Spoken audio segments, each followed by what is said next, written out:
MC4 konnektör bağlantısı.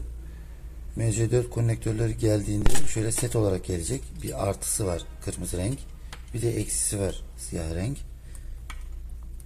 Artı ve eksi için bir tane metal aparatları var. Bu metal aparatların büyüğü artı için, küçüğü ince olanı eksi için.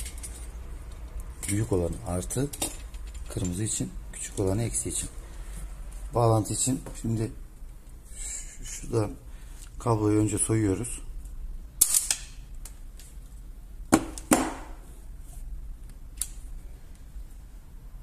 Siyah kabloya eksiği bağlayacağız.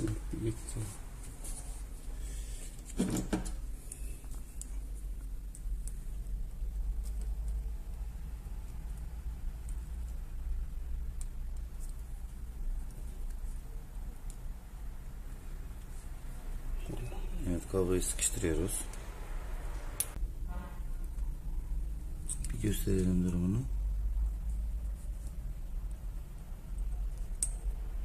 Tamam. Şimdi konnektörü alıp geçiriyoruz.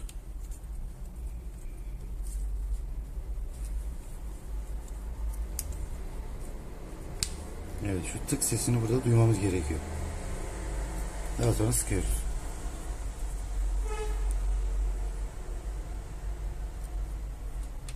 Bu şekilde hazır.